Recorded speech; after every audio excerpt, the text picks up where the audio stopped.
circonstances de maladie sont juste cassées, tandis que les horloges à la mer de confiture. Murmure, l'empire de la séparation. Voilà l'infranchissable muraille derrière laquelle le monde entier est emmuré. Partout, la division. Chacun de son côté du rempart et surtout chacun pour soi. Le divorce est devenu la règle.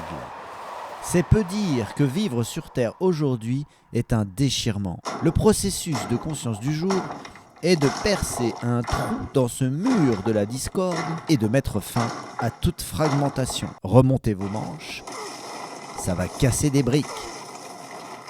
Extérieurement, la séparation ressemble au mur de Berlin d'avant novembre 89. Une seule ville, un même peuple, et au milieu, une scission verticale érigée jusqu'aux cieux. La langue commune a disparu. Une tour de Babel sans traducteur instantané.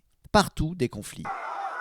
Caïn contre Abel, les colons contre les natifs, l'Ouest contre l'Est.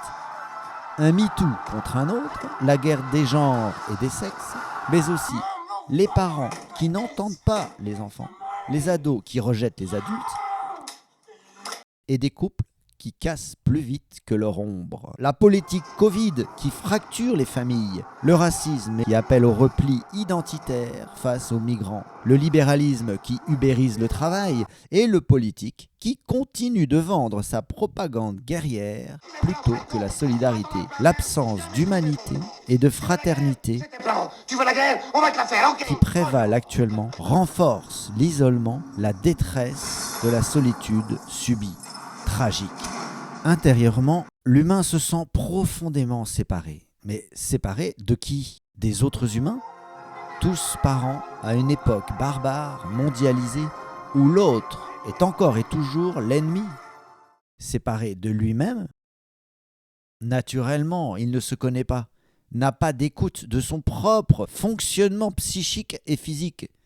À la place, il se rêve citoyen, un partisan pour et contre, une identité de surface artificielle dotée d'un permis d'exister QR codé, façon biométrique. Séparé de la nature, l'humain actuel est un urbain connecté au monde numérique. Et ce n'est pas quelques expériences de permaculture ou d'écologe qui inversent la tendance. Les applis vendent des contacts, des followers, du big data, du relationnel fictif. Le temps d'attention est vampirisé au profit du virtuel. La séparation, elle, demeure bien réelle. Pourtant, sur Terre, nous respirons tous le même air, buvons la même eau, flottons dans la même pesanteur sous le même soleil. Dans la nature, chaque forme de vie suit son programme et n'a aucun jugement sur elle-même ni sur les autres. Toutes les espèces vivent en harmonie, interconnectées, chaînes alimentaires incluses, toutes sauf une. Car l'humain, au lieu de suivre son processus naturel, se passionne pour un flux de croyances virtuelles, un narratif qui lui raconte des histoires. En vivant ainsi cloîtrés dans notre tête, comment ne pas être séparés les uns des autres? Dans une fiction idéale, un corps de bébé est naturellement instinctif, ému par des élans de vie. Il devient un enfant entouré, guidé, assuré de grandir dans un environnement où les adultes jouent leur rôle d'accompagnants éclairés et aimants. Car, conscients eux-mêmes des tenants et aboutissants, les adultes l'aident à s'assumer, à devenir indépendants et responsables par l'usage de la sagesse et de l'acceptation. Ils permettent aux jeunes de faire un constat des faits, de devenir un adolescent, puis un adulte conscient, prenant soin de lui-même et des autres. Sauf que notre réalité familiale et sociétale n'a rien de sain. La plupart du temps, elle est dysfonctionnelle, quand elle n'est pas carrément toxique. Lorsque des parents ont un bébé, ils n'évitent pas les écueils et les erreurs qu'ils ont intégrées eux-mêmes. Du conditionnement dans le biberon, génération après génération. Inutile de détailler, le coup fin est asphyxié. L'enfant obligé de se soumettre. #syndrome Cosette. À contre-cœur, apeuré, le petit obéit malgré lui. Il s'adapte à ce monde malade et perd son propre élan, son goût du vivant. Culpabilisons un peu. Dans cette extrême vulnérabilité, on pourrait dire que l'enfant a été victime, dès la petite enfance, de la disjonction produite par le monde adulte. Et le sera encore longtemps, peut-être toute sa vie. On pourrait même prétendre qu'il est lui-même coupable d'une telle fracture, puisqu'il s'est soumis volontairement. Il commet une automutilation. Il se déchire en deux. Non. Non. Même esclave de la servitude volontaire, un petit enfant séparé de lui-même n'est en rien coupable, ni responsable.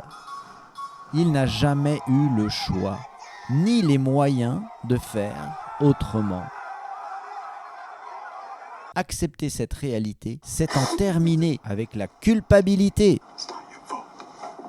et la fausse image d'identité que l'on s'est formée et qui a créé cette personne malade, inconsciente d'elle-même. Au cœur de notre corps incarné de bébé ou d'adulte, il est une présence, une conscience profonde. C'est la vie et elle est juste ici, dans l'intervalle entre deux pensées. Quand cela est reconnu, la paix infinie est là, avec un sentiment de familiarité et d'universalité qui ne peut être questionné.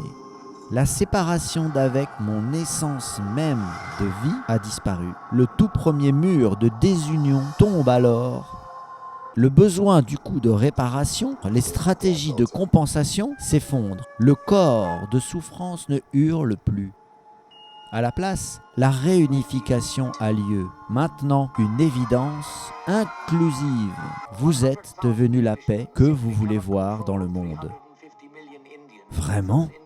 En soi, oui, sans équivoque, mais pas dans les systèmes de contrôle sociétaux, néolibéraux et mondialistes. Le monde ne tourne pas plus rond et la foule des humains ne se sent pas moins séparée parce que vous êtes retrouvés. Et surtout pas en cette époque de fin de civilisation qui voit le système global accroître sa pression répressive et violente sur le corps planétaire, sociétal et individuel, exactement comme le fait notre propre mental sur tous les aspects de notre corps, de notre vie.